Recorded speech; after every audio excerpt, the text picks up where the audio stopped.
Zig coming in on the top. Today on the show we have Chachy of Round Eye.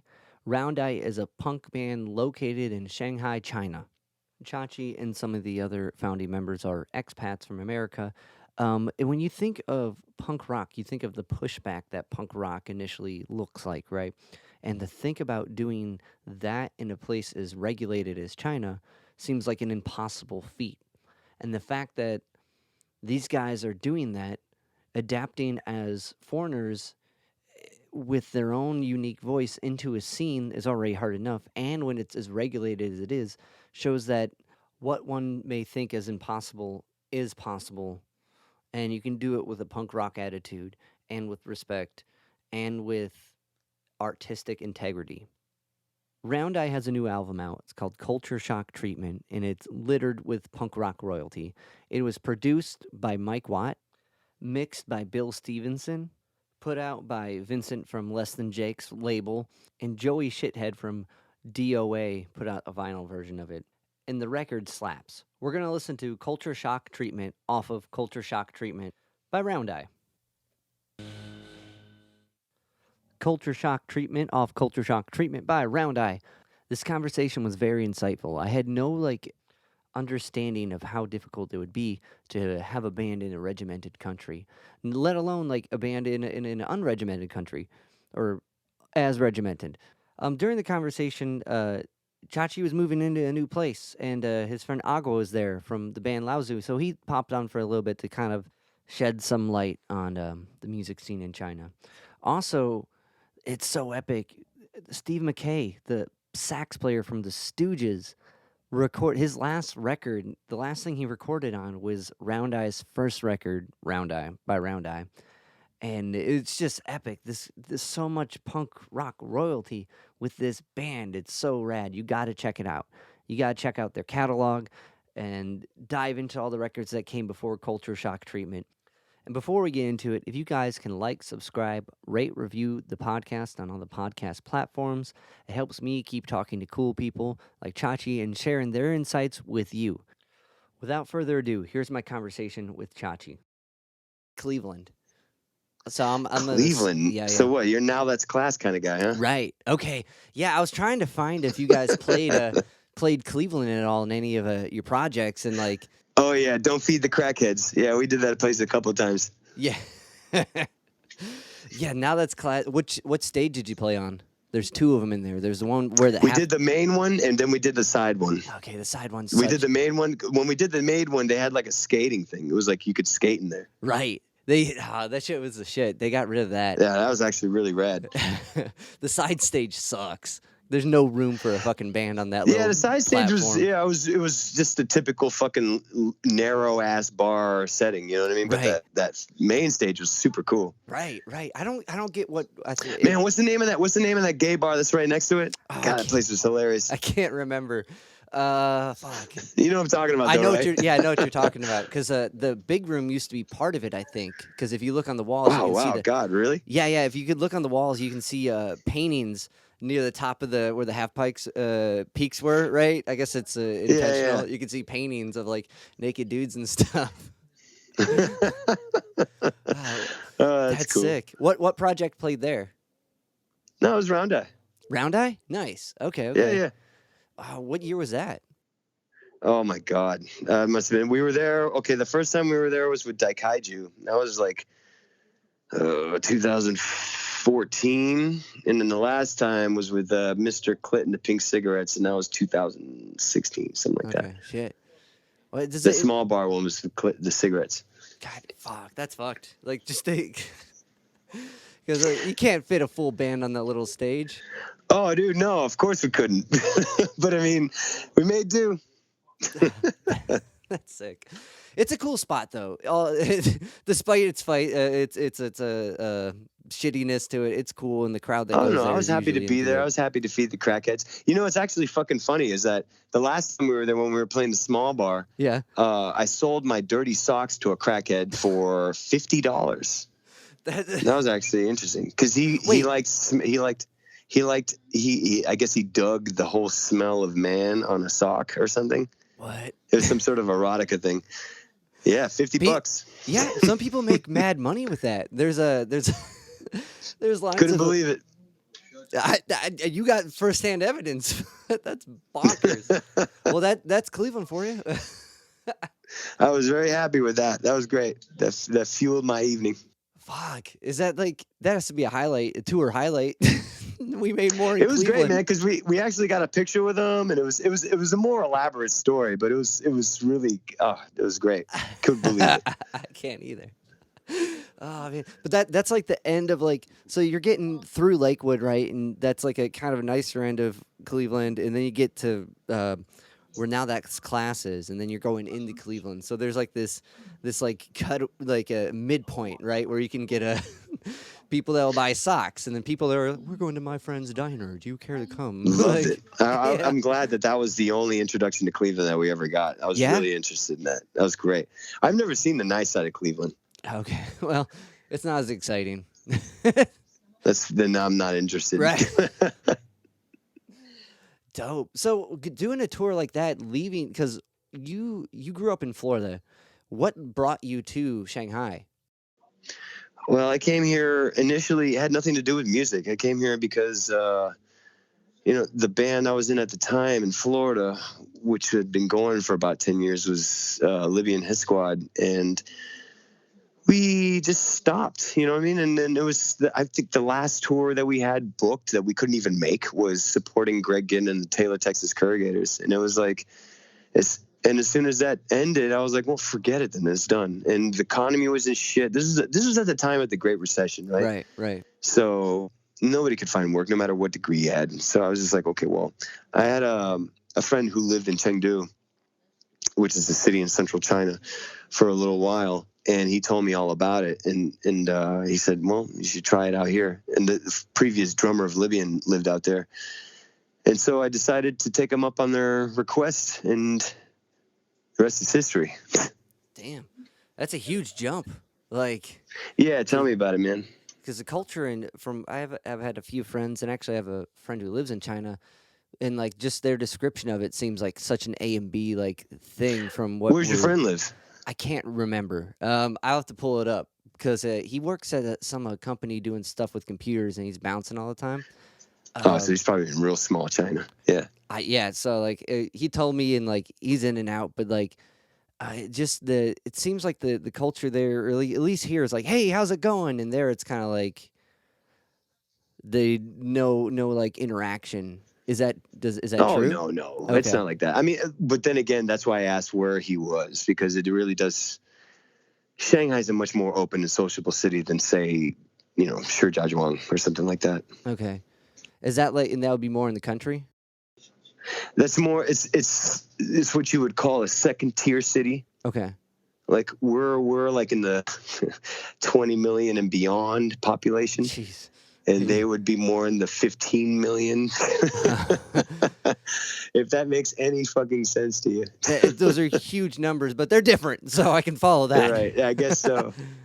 And is it like when it's less people, more people are kind of conserved to themselves, or like... No, it's just me. I think it means because, for instance, Chongqing has a larger population than Shanghai, but culturally and I guess globally, they're more enclosed. Okay. They're more xenocentric, right?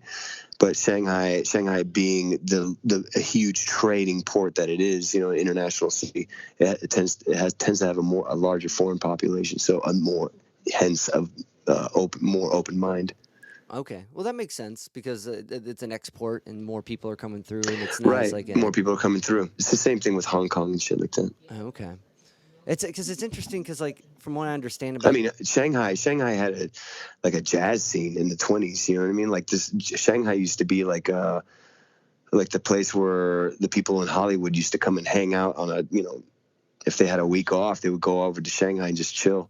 That's sick. It had a huge jazz scene. Yeah, it has a large history of that kind of like foreign involvement. Where I live is called the French Concession. You know what I mean? Oh, okay. That makes sense. So it's like yeah. So it's embracing it as opposed to shunning it to a degree. Yeah. Yeah. I mean, definitely more than most of China for sure. Interesting. Are you a jazz guy? Yeah, for sure. I was gonna say like the self-titled Round Eye album is Coltrane-y and funhousey as fuck. Like, oh yeah, man, I'm obsessed with that shit. who are your guys? If you dove it, like, are you sax? Albert Ayler. Okay, nice. You know what I mean? Or Ornette Coleman. Okay. You know what I mean? Like, of course, Coltrane, you know? Like, Right. God, it's just... to be alive in the early to mid 60s for jazz, for me, that would be some sort of a weird... That would be witnessing the birth of Christ. That'd be really amazing. You were like you set up to hang out with Watt, for real, with that mentality. Yeah, I know, man. God, he's obsessed with him. It's great. I love how he wears like a Coltrane pin on his shirt, and every time Coltrane's birthday comes around, Watt's always on it. It's cool. It's great. I really dig that. It's so cool, and what a guy to be into. Like, as far as oh man, jazz he's so guys? sweet. He's awesome. Watt, yeah, no, one of the nicest dudes in the world. And like, have you read it? He has a book. Have you read his book? I haven't. It's like a little. It's like what book is that? What was the name of it? It's like a collection of his just poetry, basically. I heard about this. He told me about this, and I've never seen it. And because of course I've been out here for over a decade, so it's really hard for me to get my fingers on anything like, cool like that. Like the last thing I got when I was in Pedro was we went to a party after a show. Actually, we were with Watt, and Watt went home, and then I went over to a house party with Craig Ibarra. And this guy wrote a book, and he gave me a copy of his book called A Wailing of a Town. Have you ever heard of this? No. It's the oral history of San Pedro punk rock. Whoa, that sounds sick. It's great, man. It's fucking fantastic. And of course, the Minutemen are like the nucleus of all of it. But it's, they talk about, suburban lawns and all sorts of crap. It's really, really, really interesting. That has to be like out of the whole like L.A. Californian punk scene. Pedro is like it's like a little blimp and head so unique as far as like if the Minutemen are heading it. You know what I mean? I know, right? The Minutemen Isn't that weird? Yeah, that's rad. I'll have to check that out. But great. In Watt's book, he writes this bit about going to Coltrane's grave and laying on it and being like, the guy was 5'4", like, you know what I mean, just like, and like, yeah, it's so like moving. Like, I've never thought moved by anyone to lay on their grave to try to like see the height different. It's like a next level of like moved by an artist. I mean, adoration. You know what I mean? I mean, he loved him, and I relate to that. I really love that. It's like have you ever visited the grave of an artist that you admire? Yeah, once when I was super young, I saw Stevie Ray's grave. That was cool. That's cool. Right. Where was that? It's Austin. Oh, Austin, that's cool. Something because when I was young, that was my first like, guitar is a way of expression. Whoa, look at this guy do it. Yeah, he's covering people, but that's a platform. You can do that. You can learn from someone else. Like, I think visiting the graves of the guys like that, especially when you're an adult, like especially when you're like an adult musician, right?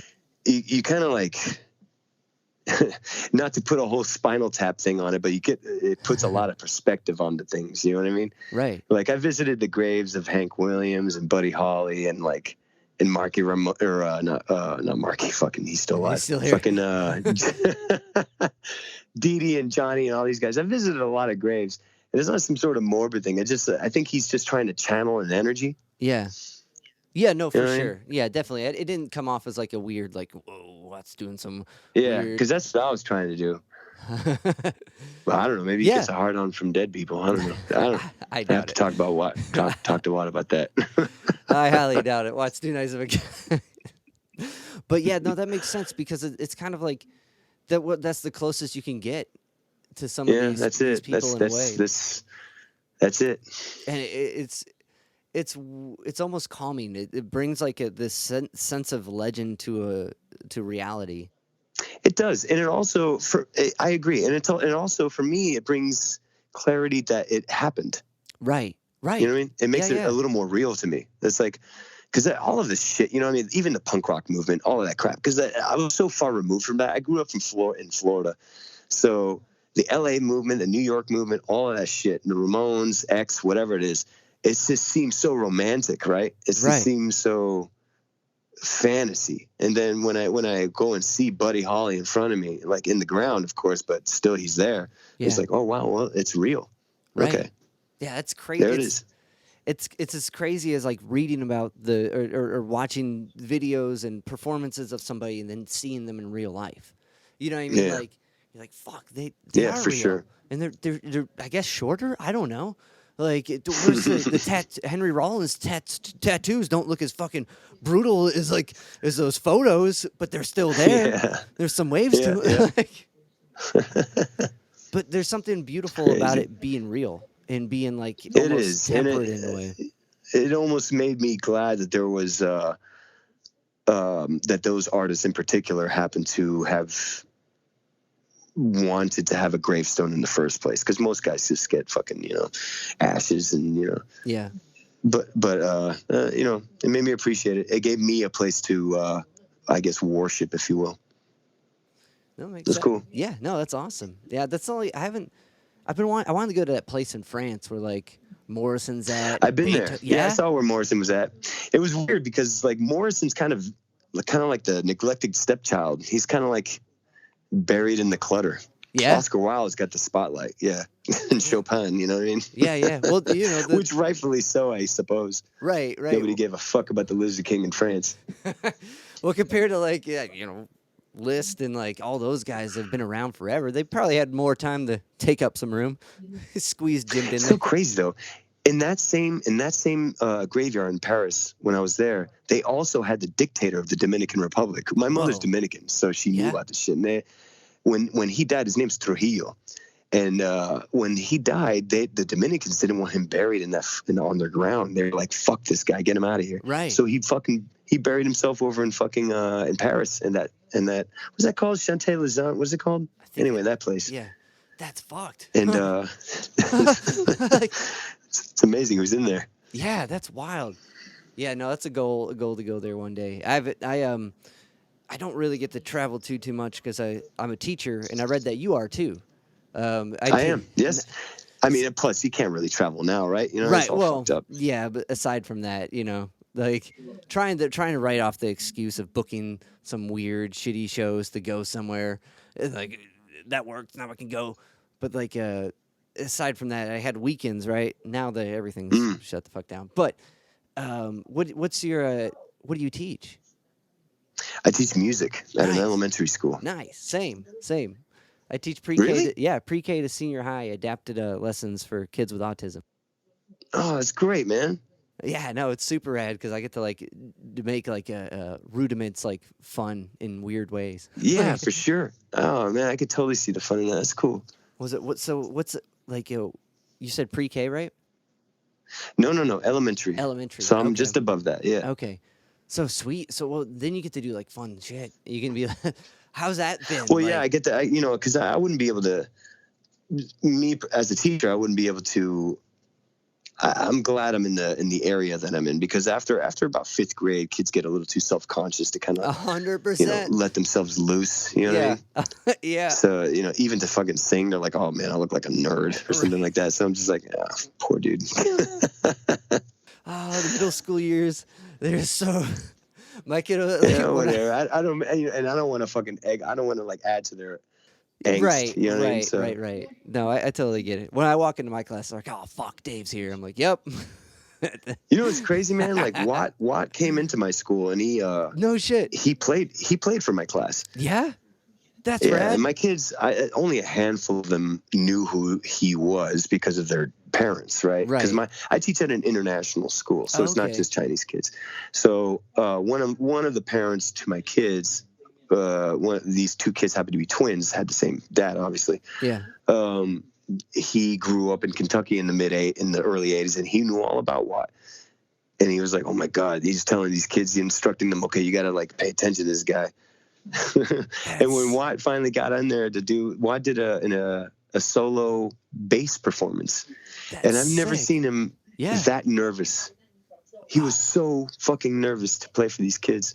And he did such a fantastic job. It was beautiful. It was one of the best things that I ever seen from him. It's interesting, like it's kind of nerve-wracking playing for kids. Like I've had those Yeah, jitters before, like, oh, we're gonna do If You're Happy and You Know It, but I don't care. Like, but he was playing like Dose songs. You know what I mean? right? Like he was playing. Oh, he's playing. He had to perform for them because the kids knew who he was before he came into the room because I set him up. I Right. introduced, okay, kids, guess this guy's name's Mike Watt, and this is who he is. That's So that's great. So he did Uno songs and like, that's but it's weird. Kids hear things and they're like that was really bad. Like they hold no bars. You know what I mean? Like no, they they let you knew what they know. were watching, But even though they didn't really understand, but they knew, and they yeah, were very respectful, and it was fantastic. that's amazing. Was it with my kiddos? We did a project with Joe Lally from Fugazi. Oh man, that's awesome. Right, it was super sick. Joe was one of the nicest guys too. Like, I pitched this thing to him, and like they made beats and picked out scale degrees, and Joe made a bass line with their scale degree choices on the beats they made. And like some of the beats are so whack, and then there's no like one, but they made it, and they were super stoked about it. And then Joe That's so cool. sent videos back of him trying to play over their beats, and him very successfully making some sick bass lines. But That's excellent. I love that. That's right. super cool. It's not. I'm glad to hear that he was down with it. That's cool. Oh yeah, Joe is super cool. But that's rad as fuck to get Watt to come into your class. That's so cool. Right? Because I didn't meet anybody in my school, man. When I was a kid, I didn't meet shit. Same.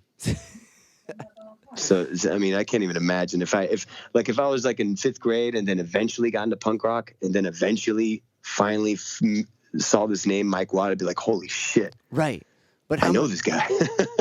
How many years did that take? Like, what? I know, right? But like, how many years did it take? When did you get into music? When was punk rock the mode of expression? Like the kind of I think it would probably be about early high school for me. Yeah. It was early high school, late middle school, because it was, I'm 37, so I mean back then there was no internet, right? So like I had to, and I'm from a real small town in Florida called the county Citrus County, but I grew up in Inverness, and I mean, God, basically our knowledge of punk rock as a genre came from Maximum Rock and Roll. The print version, you know what I mean? Yeah.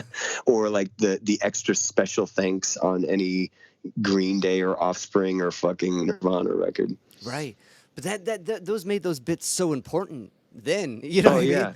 Like, I tell this to anybody. That's why I prefer buying physical records, just because not even because of the music, not even because of that warm glow you get from the fucking needle hitting the fucking vinyl. Yeah, whatever, but the text that they put, the packaging, these guys, they leave a lot of clues to who you should listen to. Right. You know what I mean? And even who they are. And who they are and what made them what they are. You know what I mean? Yeah. So it's like they leave all these clues out there for you to discover. You just got to look for it. I agree. And I like looking for it. Yeah, it's fun. It gives you something to do when you're listening to it and something more to analyze. And I feel like I'm more,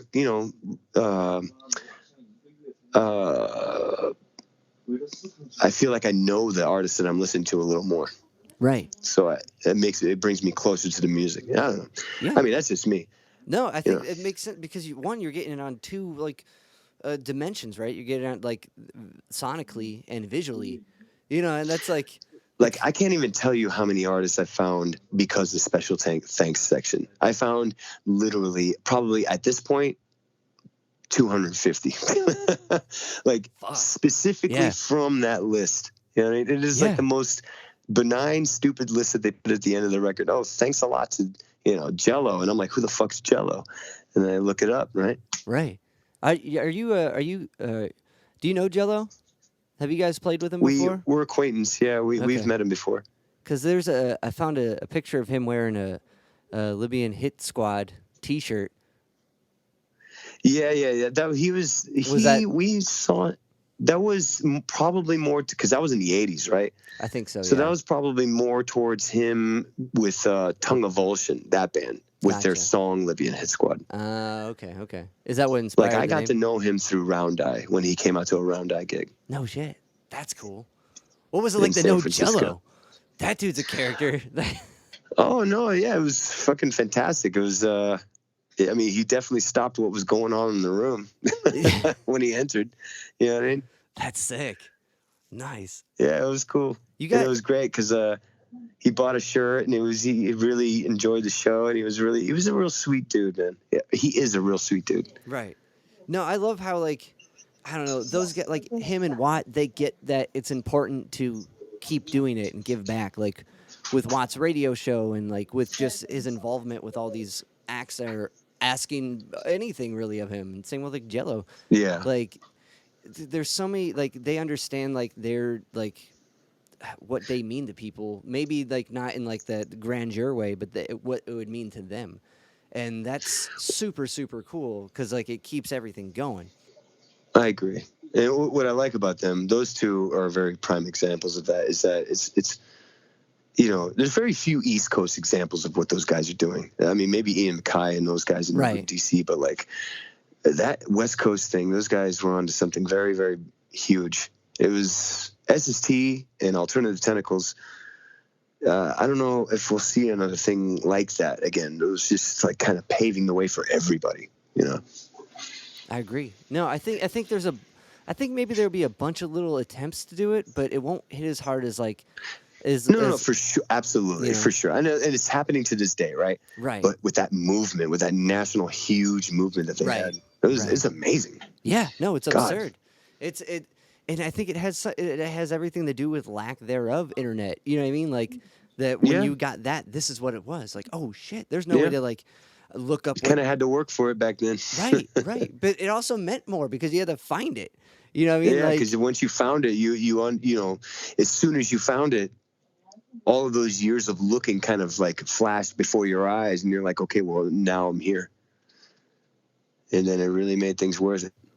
Yeah, no, and it's I don't know, it's a whole different experience, and like I find myself like because of the growing up before the internet and finding music without it, or whatever, if it was comics or whatever thing I had a remote interest in, I don't just look for a title. I have to go to a physical place and like dig through the crate.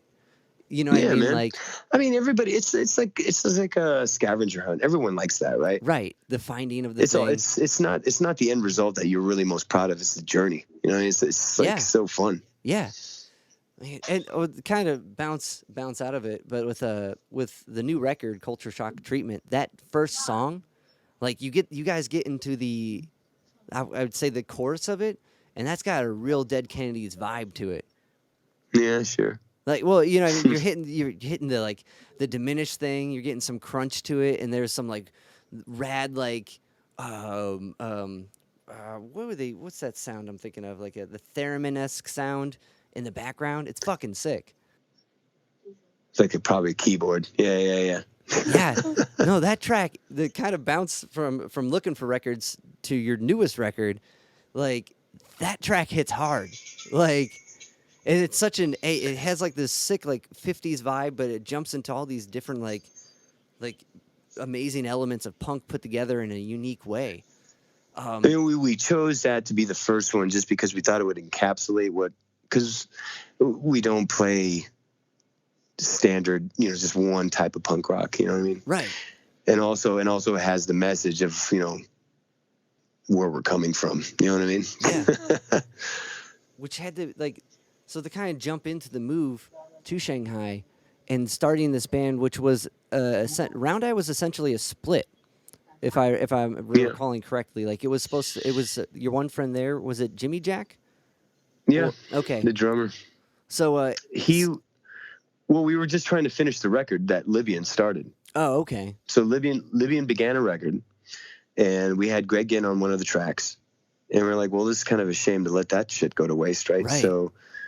And that band just disintegrated. And I was like, well, I might as well try to finish it. And then at least I can bookend that band with this release. And then when we finished the bookending, quote unquote, I realized that I really liked playing with these guys and decided just to keep going. And it was a different enough sound that it wouldn't feel like it was a continuation of Libyan. Gotcha. And you know what I'm saying? Yeah, and with a whole new environment, right? And a whole new and with China, right?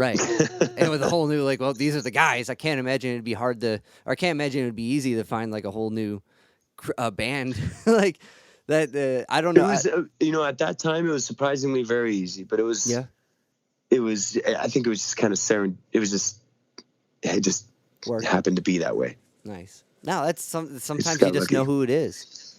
Like yeah. But diving into the Shanghai scene and like playing in China, how big of was it easy? Like, because I looking at some of the noted punk bands from China, like SMZB, like ZB. ZB, right? That's what I said. I don't know. But No, I was just finishing. Yeah, SMZB. Okay. And there's like P.K.14 Cars. Right, but like SMZB has like this vibe of like a this almost like Celtic vibe, almost like they got bagpipes and shit, and like you guys are coming in there with this cool like 50s vibe. Like, was it hard to like, because the SMZB is a huge deal as far as the punk scene in China, and you guys like you played with them and shit, but like, how was it getting into that? Was it easy? Well, there's a lot of things to consider. In terms of just getting into it, in terms of just meeting these guys and getting involved, as soon as you take yourself seriously and you're booking your own shows and you're doing it the right way, and you're touring and playing, they'll come to you and they'll take notes. So we met SMZB by opening up for them because they heard about us. You know what I mean? Gotcha. So it was a quick and fast friendship with them, and as soon as they see that you're a serious, you're not fucking around, everything was cool.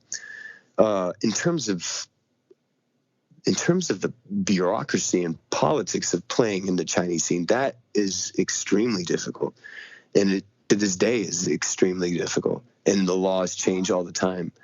For a foreigner to play in China is no easy thing. It's like you have to go. For instance, where are you from again? You're from Ohio, right? Yeah, Cleveland. Okay, so in Cleveland,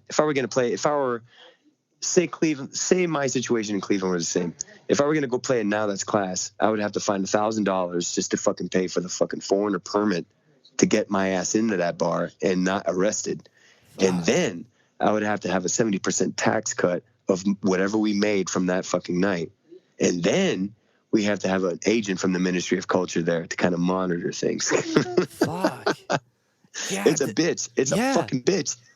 Damn. And so that's why a lot of the tours and a lot of the bands, foreign bands, they just do it. They just say fuck all that and just do it under the radar.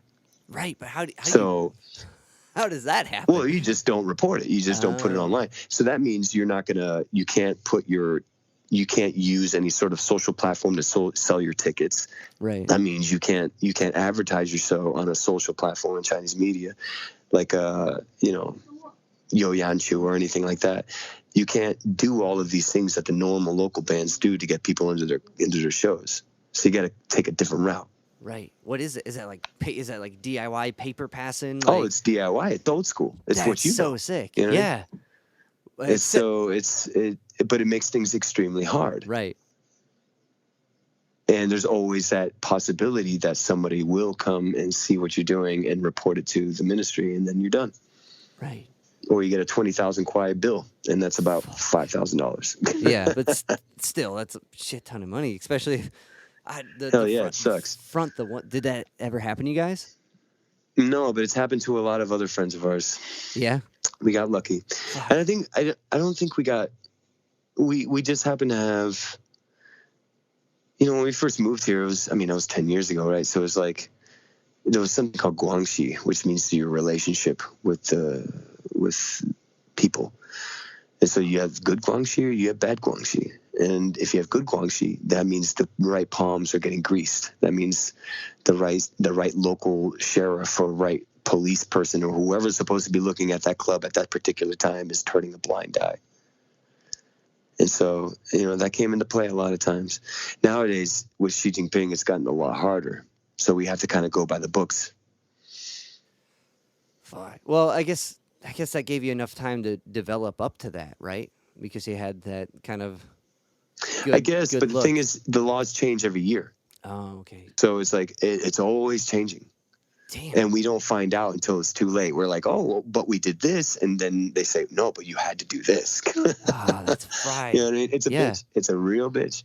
Because like even in here to book a show, right? There's so much you got to do. It's hard, but it's not that level of hard where you're fronting. Like, yeah, I'm trying to think of $1,000 front for any show in the States. What would that be? And that would probably be to rent the venue for a week. You know what I mean? Or well, in the States, they have similar laws. To be honest with you, they actually kind of work on the same platform that the Chinese do. You do, if you were a foreign band playing in America, you do have to get that permit. You have to do that. However, in the States, you could play at someone's bathroom. Right. You know what I mean? Yeah. You could do a fucking house show and no one gives a fuck. You know what I mean? So that's the big difference. Gotcha. They do have the same laws and they do have the same penalties for those laws. But in the States, they kind of turn a blind eye to it more often than here.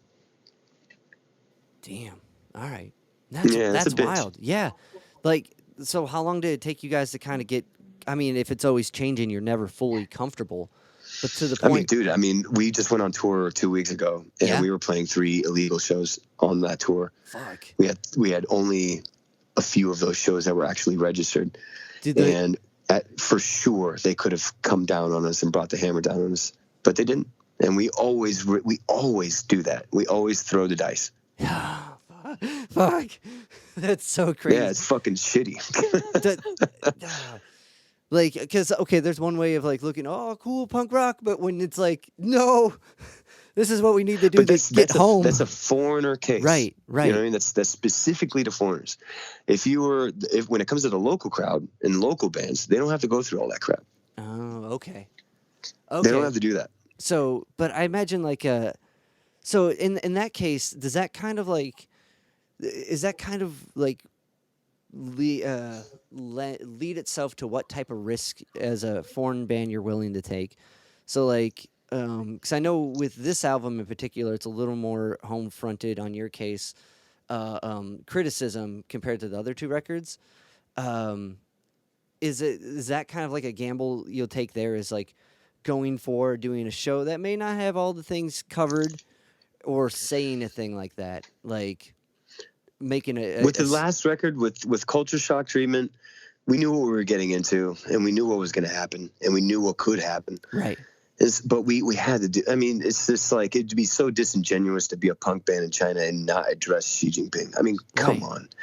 You know, and so, you know, we can talk about Trump all day long, but, you know, Xi Jinping especially these days, he has just as much influence, if not more, than Trump. You know what I mean? Yeah. That motherfucker's controlling the world in a lot of ways. And so we felt we had to do it, and regardless of the consequences. So it was just a gamble. Fuck. Like, because I mean, that's what it is. Yeah. No, it's intense. And like, because the clampdown from something like that, I imagine it would be way more drastic than like an illegal show, maybe. I mean, they could probably just deport you. Okay. I mean, pretty much. Yeah. That's pretty much the extent of what could happen. It will just be, you know, Round Eye in Italy or something. Have you guys done that? But we had to do it. Yeah. I mean, as long as it's there, we weren't really hoping. I remember when it first came out, we didn't want it to go on social media in China, because social media in China and social media in America are very different things, right? And not in America, in the West. Yeah. And we were trying to avoid it, right? We were trying to avoid posting on fucking in the Chinese platforms, but it made it there anyway. You know. Well, I mean, I guess that speaks for itself, because the album fucking kicks ass, and like the fact that it got there by itself or by word of mouth is, I guess, how you wanted to get there. You know, I mean, I guess so. Yeah. I mean, I'm happy it's there, but I'm also like, okay, well, when's the other shoe gonna drop? Right. Was it? And so Watt produced it. How did you guys go and record with Watt, or was it just So no, it wasn't like a phone-in thing. We went to Pedro. No, okay, sick. So what? Man, I can't imagine Watt in the studio What was that like? Yeah. Like, it was great. Yeah. What's great about that was Watt was experimenting as well. He was kind of trying something new because him and P.K.14 is the organist, I think, that works with him and the Second Men. Right. And was on the second rock opera. P.K.14, it was at his house. Yeah, right. And P.K.14 was constructing a new studio. It's called Casa Hanzo. And we were kind of the guinea pigs for the studio. Sick. To get it going. Yeah. I think we were the second band to ever record there. And so they were kind of working out the kinks as well, you know, and Watt just, Watt told us before all this crap happened, he goes, listen, if I'm going to produce this, you guys got to be kind of, let go of the reins at all, just completely and let me take over. Oh, shit. which is kind of weird for a lot of people, but for us, we were just so stoked to be working with him that we were just like, well, fuck it, dude, whatever. Yeah, let's do it.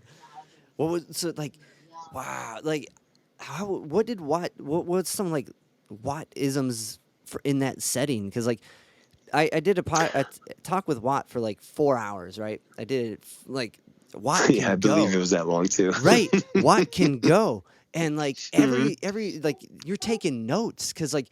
He talks kind of like... for sure, because, I mean, he's done everything, right? Right. Well, and just, like, everything he says is, like, a bit of, like, he kind of talks like a Minutemen song, like this well-packed bit of information coming at you rapidly. True. And, like... For sure. Which is the exact conversation I was hoping to have with him. But, like, my mind was fried at the end of that. I'm like, I got so many weird perspectives now. So, like, I can't imagine going he can definitely spiel. Right, he can definitely spiel. You know what I mean? But in that recording setting, like, what are some like spiel takeaways? Like, what's some like spielisms? We were so focused at that time that we were really, really, really concentrating on what we were doing. That we really we knew he knew what he was doing. We knew that we could trust him. So we just went in there. I mean, we were like practicing at least, oh my God, we were practicing so much before that came up. And as soon as we went in there, we were just a machine. And if he had a suggestion, we would just kind of switch gears. And it was, the conversations we would have would be after playback and after, when we were not doing anything with music, when we were buying a fucking sandwich from that Bees, that whatever that place is down the street, that deli. And, then he would tell us all of his crazy fucking stories about everything in the world and every famous musician you could possibly think of. And what was especially nice with Watt, what always is very nice with Watt, is, in our case, is that our first sax player was Steve McKay, and who was, I don't know if your listeners know, but he was the sax player for Funhouse of the Stooges. Yeah. And so we would talk kind of pretty intimately about that and about the Stooges' life and about how, about how Steve mentioned to him about us and all this other stuff. And it felt very intimate. It was cool. It was like almost, when I see Watt now, I don't see Watt anymore. I see just Uncle Watt, Right. So it's like, it was a very, very fortunate gift that we had this Steve McKay history. That's amazing.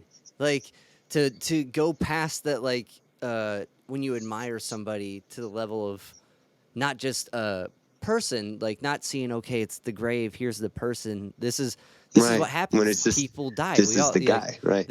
Oh no, this is like how you said, like this is like a level of a friendship almost equivalent to a family member. And that's for sure. How'd Steve come into your life? How'd you guys meet Steve and get him in your band? Because that's epic. Like, well, I met Steve just as a fan.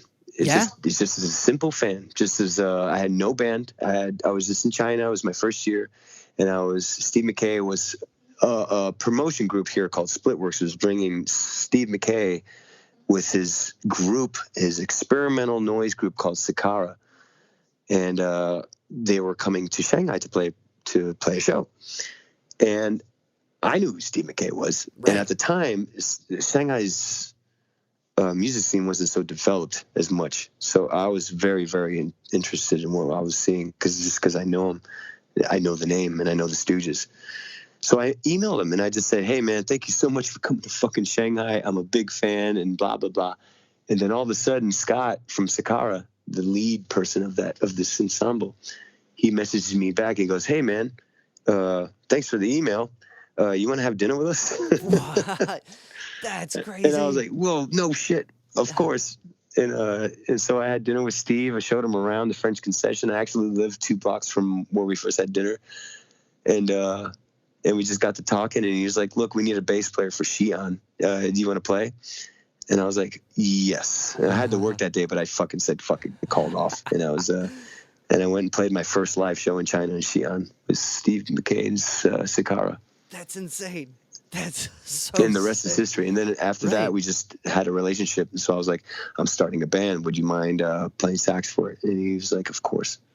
So every time we played in San Francisco, he was always there, whether it was at the Knockout Lounge or whatever. Like, he was always there. Wow. That's it. Because that is Funhouse. This, like, his sax on that record for sure. is so much of it. So, I mean, I guess the moral of the story is don't be afraid to approach your heroes like that. You never know what the hell's going to happen with that. Right. It's weird because there's like this this notion that you don't meet your heroes, you're going to be disappointed, and that's such a negative notion. You know what I mean? It is a negative notion, but I can see where that comes from because I've had personal examples where it's kind of lame. It kind of sucks where they turn out to be kind of disappointing. However, I've had the higher percentage of greater times with that. Right. And the only way to know is to do it, is to just ask. to do it. Just do it. You know what I mean? Yeah, and except that it doesn't ruin their art if you hit them up on a bad day, or if they don't get back to your emails. Like. And dude, and plus, I mean, look what happened. I had no band, and then Steve McKay and I had dinner, and I have a band. Amazing, right? Right. Fucking math. What was his mindset like working with him? Because you're coming from a guy who from Funhouse, and if you have you ever heard that full Funhouse session? The box set. Right. Yeah. Did you ever listen to that? I've heard it. It's amazing. Yeah, it's a lot to take in. Steve was a very unique soul, man. Like, Steve, we were fortunate to work with him, but he worked with a lot of people. Like, when Steve was here, Steve actually already had a friend that was here. His name was Jeff, and he owned a bar here called a pretty popular blues bar called Beatty's. And Jeff is an old school cat from San Francisco. He was a former hippie, and he knew Steve, actually. Those guys knew each other. Damn. So we went over there, and Steve did an impromptu jam with our sax player, and I was there, getting wasted with him, and I was watching this happen, and I was like, God, man, it's just amazing. This guy, I'm sure he hadn't seen Jeff in several decades, and all of a sudden he's hanging out with him, Yeah. Just able and to. Jeff has a weird connection to the residents and stuff like that. So it's like, yeah. It's wow. It's interesting with have you dove into traditional music from China? Sure. Like what? Because I've tried to learn a little bit of it. I personally like to see different cultures and see what tonalities they pick, and you can the pentatonic thing's a thing, right? And there's from what I understood from this intro kind of book, there's these elements to all these 5 notes, right? And and it's where I can't remember all the bits to it, but it's interesting that it's almost essentially like the blues scale, right? The pentatonic bit. I think they use the major pentatonic. At least in the traditional stuff, and to be able to just jump in, has that fallen into that? I don't know where I'm going with that. I'm just more interested. Has that fallen into how Round Eye makes music? Or Round Eye, or even just watching Steve interact with someone who has more of a traditional no, because when Steve was doing his thing, when I saw him, when he was doing Sakara. He was doing, it was straight up experimental noise project. Okay. It didn't have any sort of Eastern influence at all. Gotcha. When we did it, when we were doing our thing, we were more towards, we didn't fuck around with Eastern chord progressions or anything like that. We didn't really want to, because I didn't really feel comfortable with that, Right. and it felt like Round Eye making music like that would have been a little disingenuous. But I mean, I'm surrounded by it. Yeah. You know what I mean? No. And actually, to be honest with you, most of the acts in China don't really use that scale anyway. Okay. Interesting. So that's just tradition, and it stays where it is. It's just tradition. It's just like, it's just like it's old school. Most of them. I mean, there's a huge hip hop scene here. They're not using that shit. Oh, sick. You know what I mean? Yeah, but I mean, I guess that goes to show you, like, you can't learn it from the book. You got to be there. You got to be in it. You got to be there. I wish they would use that scale progression. I think that would help them identify more of their own unique kind of voice in this whole thing. You know what I mean? Yeah. But no, for the most part, no, I haven't seen it. Like, there are some bands that use it, like Arsho Megway, Secondhand Rose. They do use that chord progression you were talking about, Secondhand Rose, and but it's not a common thing. Okay. I mean, I guess, no one in America is like, yo, check out this classical lick or the Aaron Copland style thing. There's so much.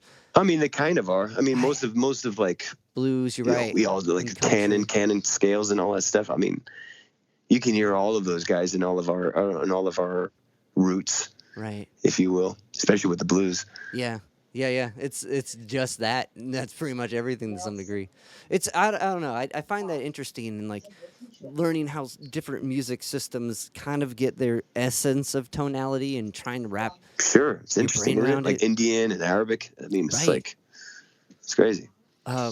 So with the self-titled album that Steve was like on almost every track of Round Eye, like I'm trying to grasp the concept of that record, and like it's like it goes through all these movements and then hits a song and then goes back to like a center tone, where that like free jazz comes, like at least really blossoms, and then it kind of goes through a movement like that again.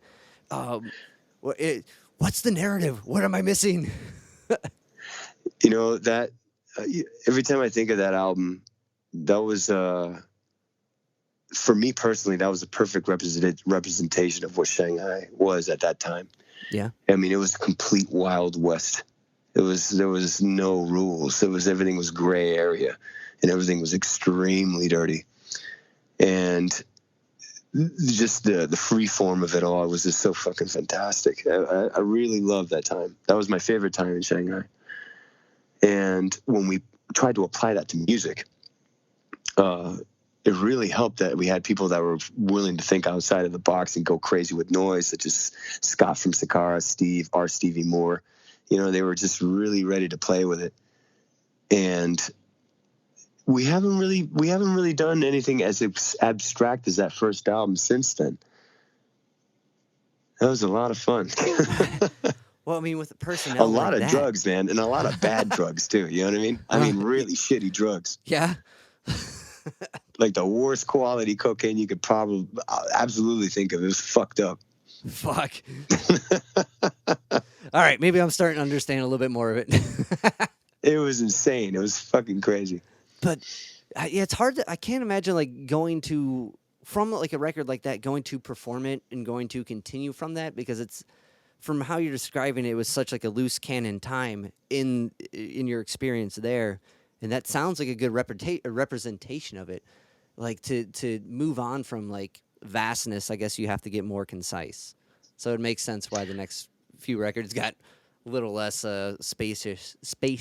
Well, the next records got a little more focused, I guess would be the word. Would be probably because Livio joined, our bass player. Okay, so and Livio kind of brought a whole. Livio's a little rigid sometimes with his not rigid. I would say more. He's just a little more controlled. And he's willing to pull me in whenever I'm going to absolute fucking crazyville. You know what I mean? Yeah. And but musicality wise, it forces me to focus on technique, which is great. And it's been a wonderful addition. It's been awesome. Do you, as far as like technique, like I don't know, my bass player is the same way. Like I play in a band called C Level, and like letter C dash, it spells out Cleveland. I've done the bit, but like I throw all these weird tunings and shit, and I'll get caught up in trying to make this thing work, and he'll be like, dude, it's got to be this. You know what I mean? Like, it's such a blessing to have someone kind of be that, like... Right, dude. I mean, because, look, Captain Beefheart would have been a complete mess without his band. You know what I mean? Like, you kind of need some sort of a lens on there. So it does help. And it's been, what's really great about that is I've been able to, like, okay, so that's how Livio is, and this is how I am. And we've been able to kind of feed off of each other with that. And the musical relationship has been a real blessing ever since then. And that's the point, right? That's the point of the band, is to have everyone come together, for sure. share your vision of whatever idea is spewed out. For sure. But with the experimentation of the first album, I mean, there was just a heavy romance with that. I mean, it's, if you wanted to hear what China was like at that time, I mean, that was, goddamn, it was a gnarly ass time. And that was before Xi Jinping, Jesus Christ. Yeah. Fuck. Did you guys ever play D22 or Vox or any of those clubs? I went to D22. We played Vox many times. Yeah? We played Vox. The last time we played Vox was with SMZB and the Dickies, actually. Sick. Nice. That was a good show. D22 was the year that I arrived, and I went and I saw a couple shows there. And that was like the last heavy movement of Beijing. That was like the last big one. That was like the whole scene of Hedgehog and Carsick Cars and P.K.14 and, you know, a lot of those guys. The P.K.14, those guys rock too. I get. Yeah, they're great. They're a really good band. Yang Hai Song, he's the one. He produced half of Monster Vision. No shit. With Steve, he was actually the last guy to see Steve, the last producer to see Steve alive. Fuck.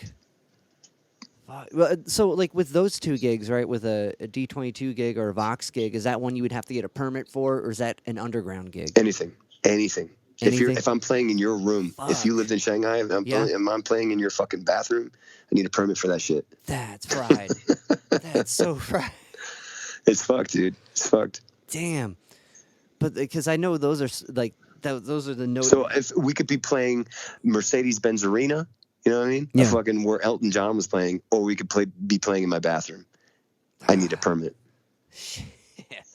So, like, you guys did the whole, like, underground tour with the boys from the UK. Yeah. And I tried to find apparently there's a sick article about it that doesn't exist anymore.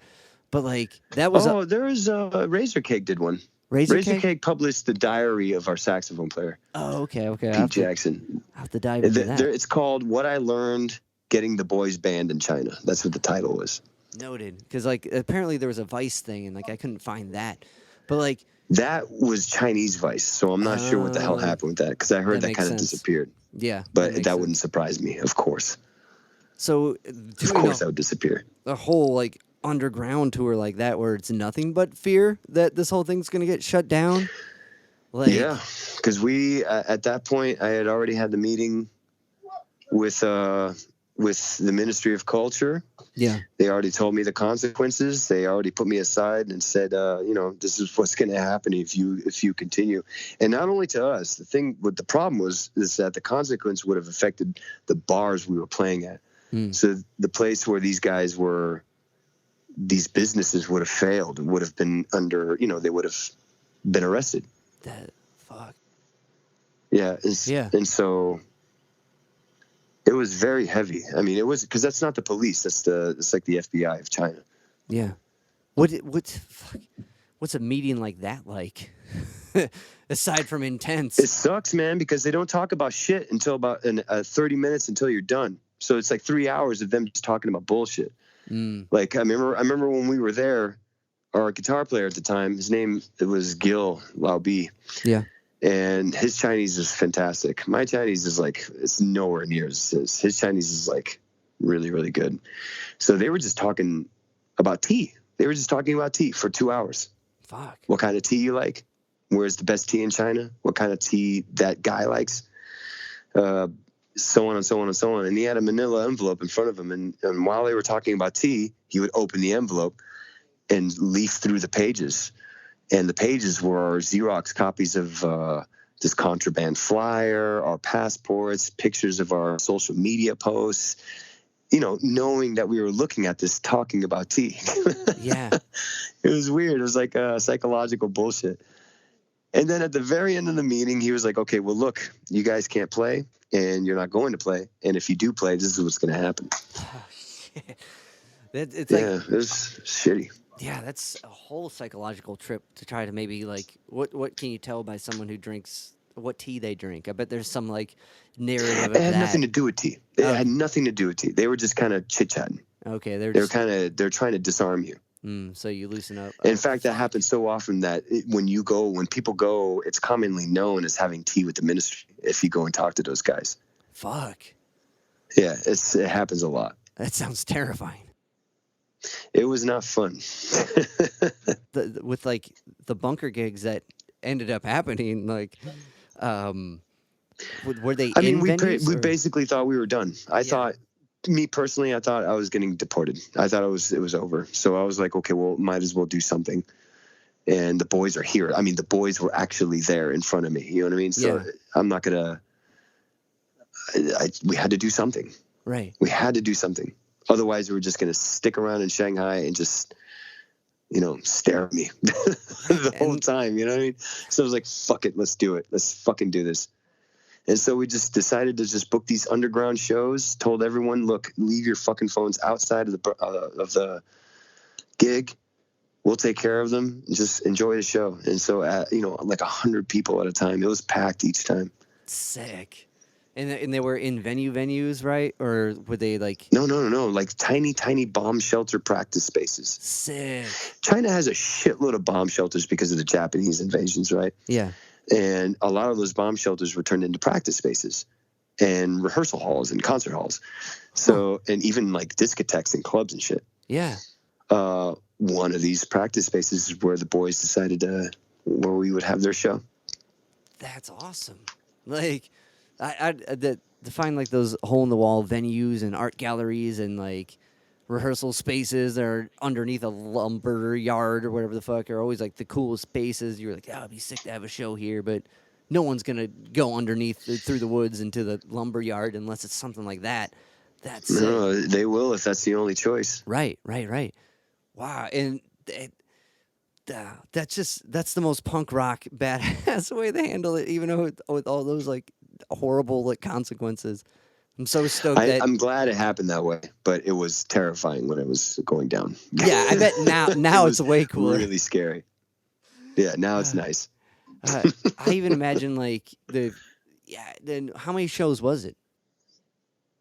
God, I think it was 4. 4? Originally the whole tour was Agwe. Yeah. How many shows was the boys tour? You mean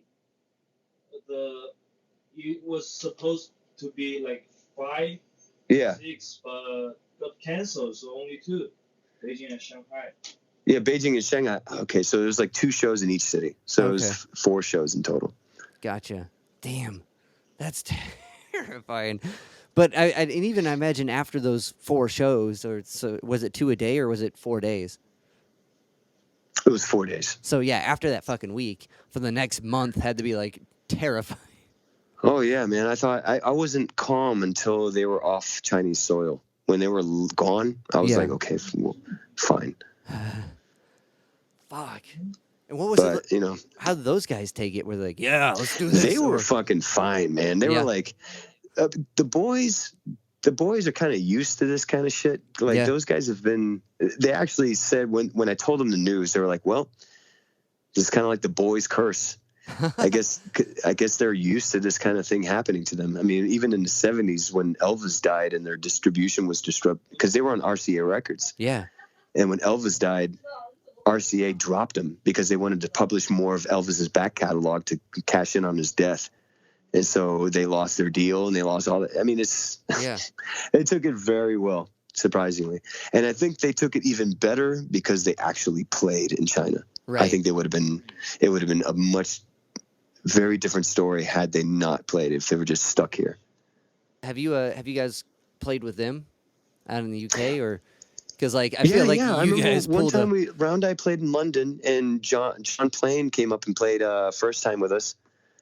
And one time we played in Berlin, and Dangerfield came out and saw us in Berlin. Yeah, so we got a great relationship with them. Nice. We were supposed to play with them in Rebellion Festival this last year, but COVID. But right.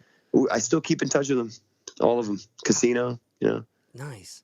Because like I feel like to pull those shows off, it's a lot on your end there. That's Oh no, we became honestly with almost all of the people that we've brought here, we've became very good friends with them afterwards, like close family kind of things. You know what I mean? So it's because they understand how kind of gnarly it is to do this. And so it's been fantastic. I can't. It's amazing. And you're showing them around. You're the person they know now, and that's something no one else in the world can show them. That's a super unique experience. Yeah, and I'm proud of it. It's great. That's so sick.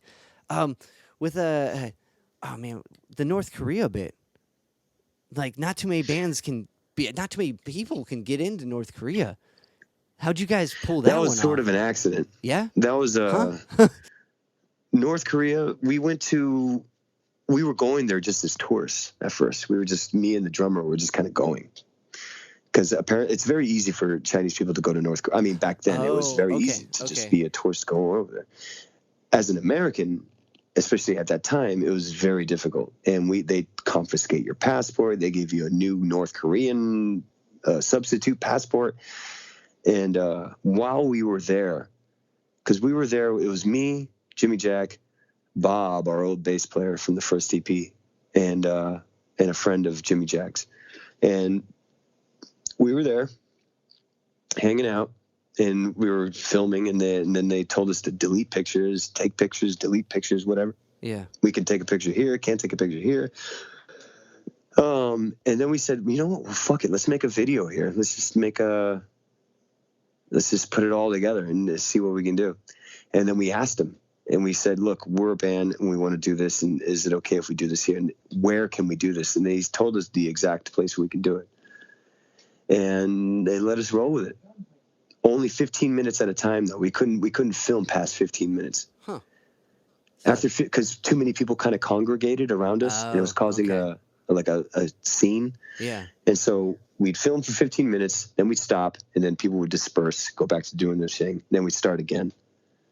Wow, that's so controlled. Like, dude, North Korea sucks, man. It was awful. It was like. I couldn't believe how awful that was. It was like the weirdest Twilight Zone shit I've ever seen. But in a way, I can't believe people can be controlled that way. Yeah, no, that's absurd. But in a way, it's because it's so punk rock to be like, let's make a video here, but also so punk rock to be like respectful in that way. You know what I mean? Like, yeah, because look, we're there, right? Right. I didn't want to fucking. I knew where we were. Yeah. You know what I mean? So I wanted to see if we could do this, a little bit the right way. I didn't want to fuck them up too much. I mean, there's some footage in that thing where it was illegal footage. Ooh. But it was just because, there was a lot. The people of North Korea are very, very sweet and kind. They were really nice to us.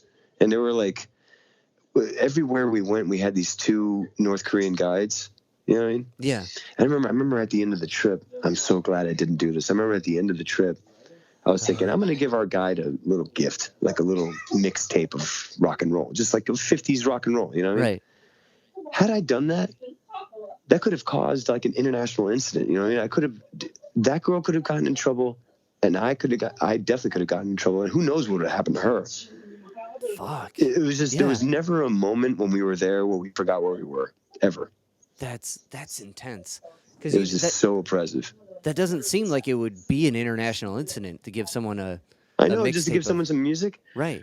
You know what I mean? But it would have been really hard. Fuck. Yeah. Damn. It gave me a lot of respect for China, though, actually, going over there to see that. Because China in the 60s and 50s was very similar to that. You know, the whole cult of personality thing with Mao Zedong.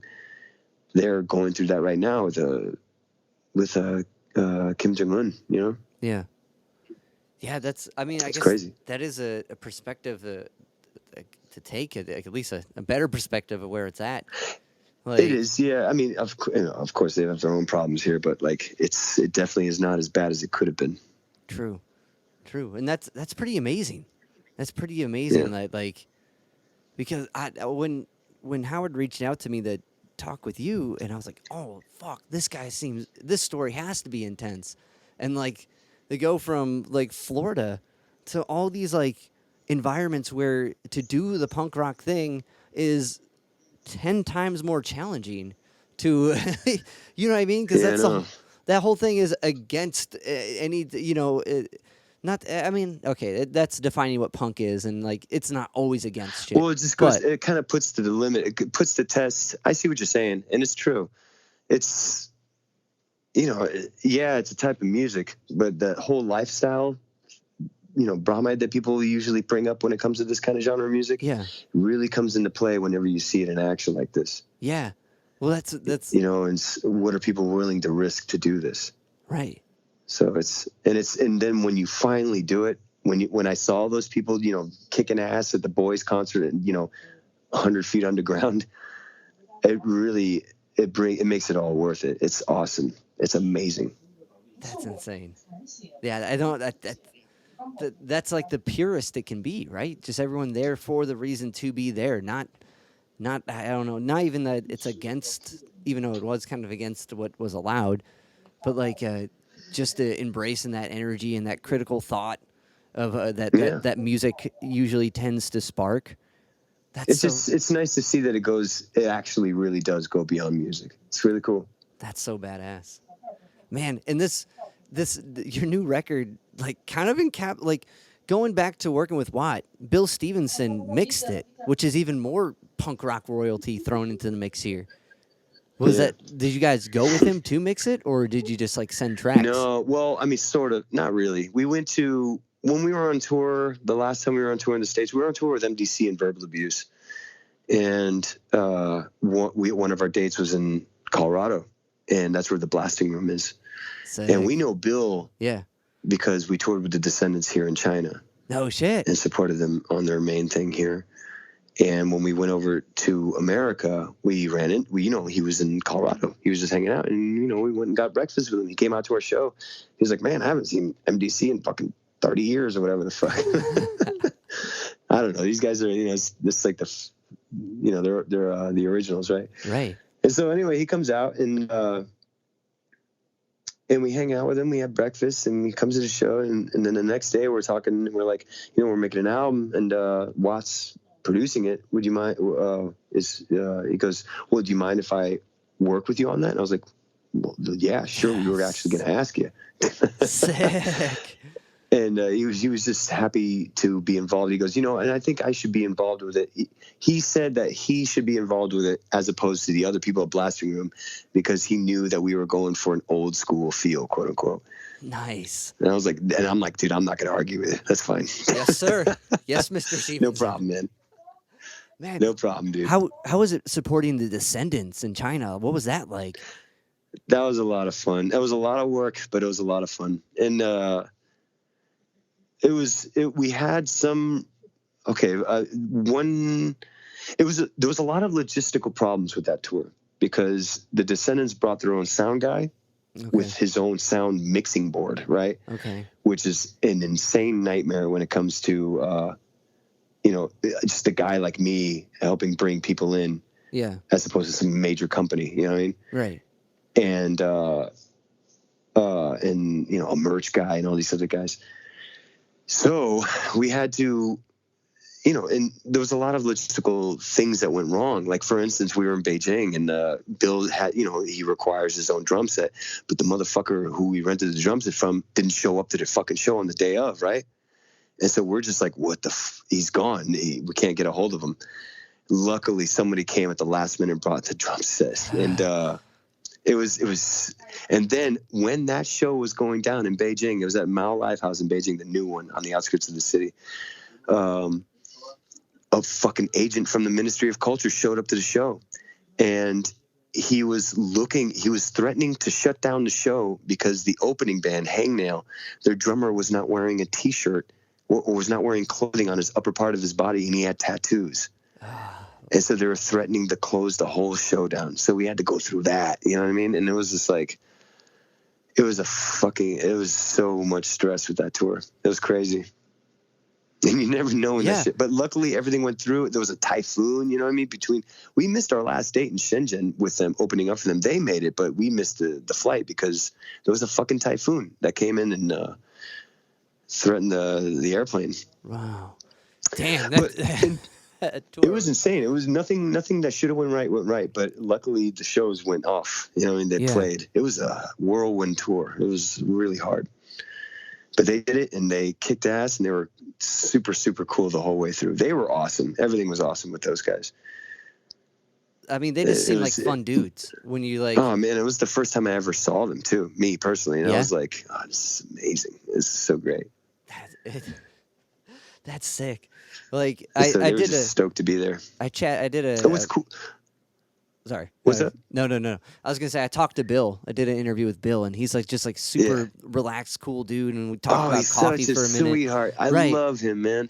But him, Carl, Steve, they're all fucking Milo, of course. Yeah. They're all very, very, very easygoing guys and very nice. And like, dude, you know, a lot of these guys when we tour with them out here, it's exhausting touring in China. It's not easy, right? Clearly, it's what you're describing sounds horrible.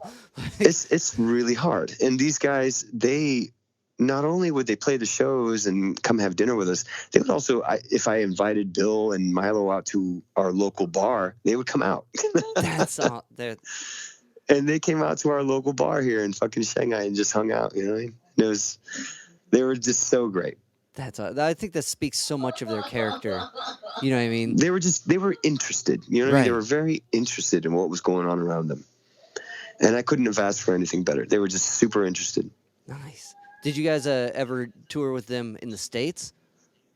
No, I was actually just talking to Bill about that. I guess we're going to in the future when COVID lets up. But no.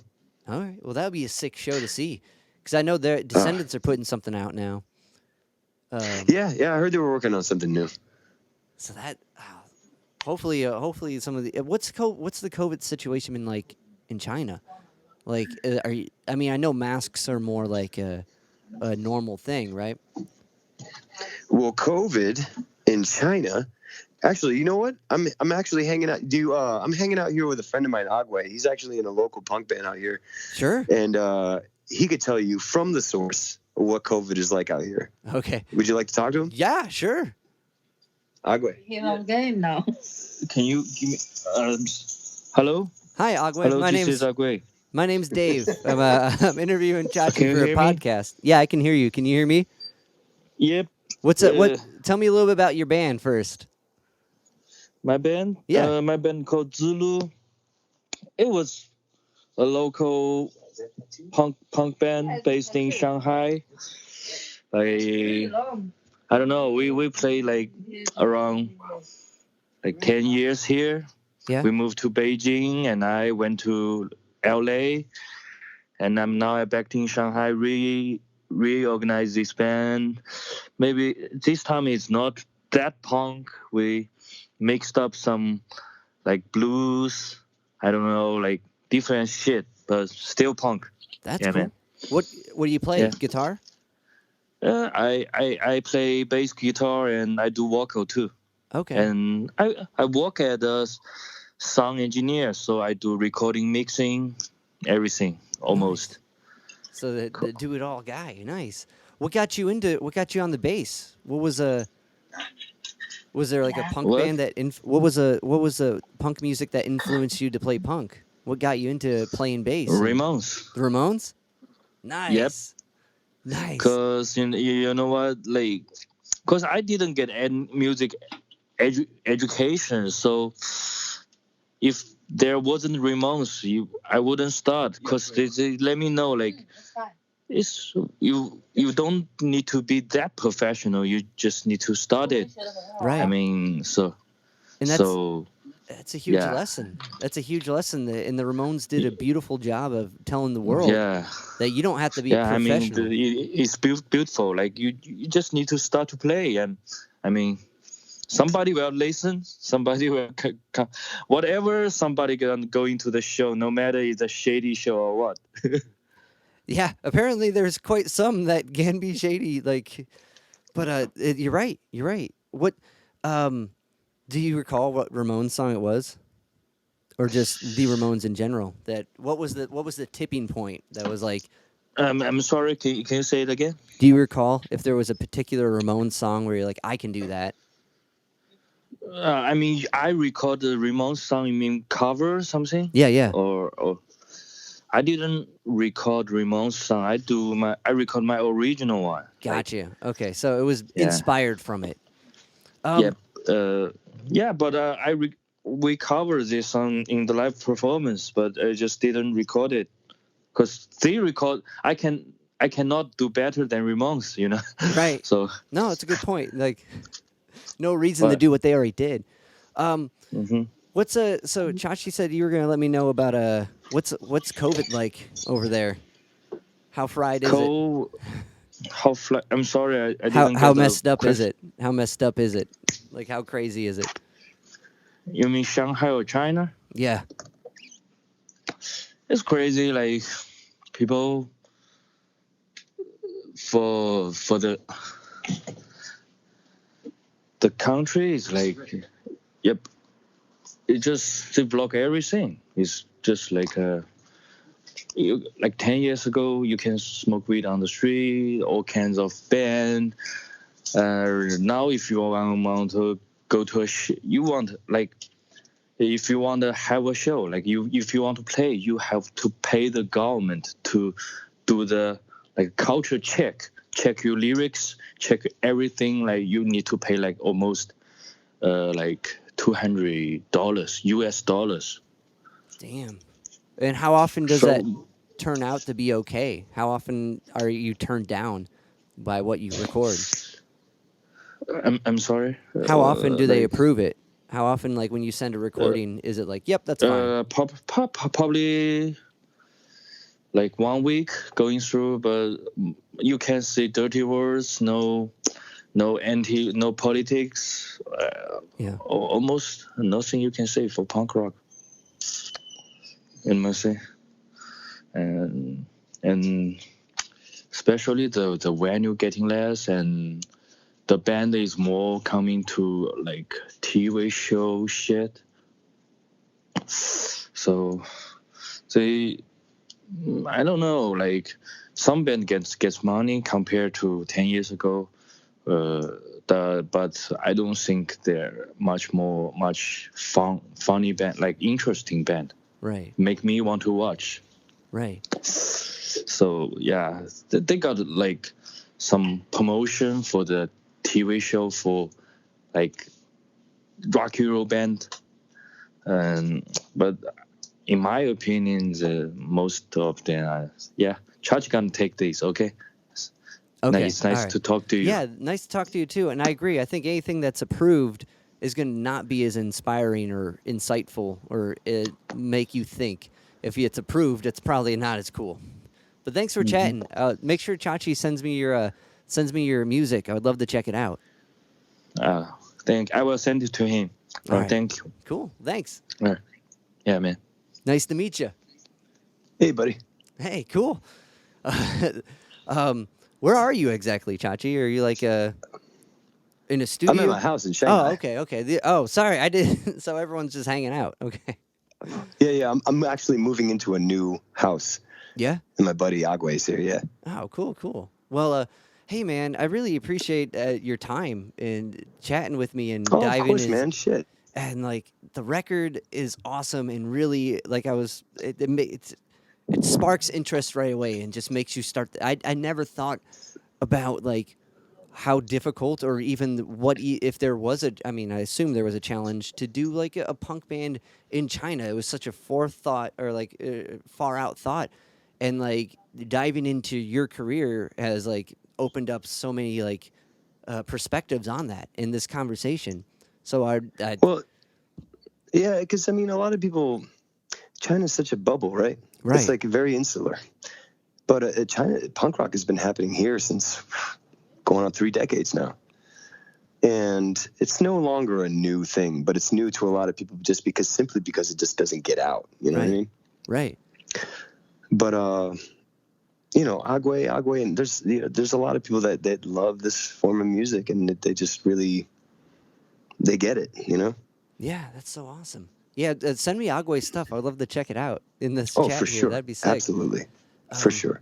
But it's what's so inspiring about it is it's a task that seems near impossible. You know what I mean? Like, you're like, oh, you can't do that there, and you're proving it.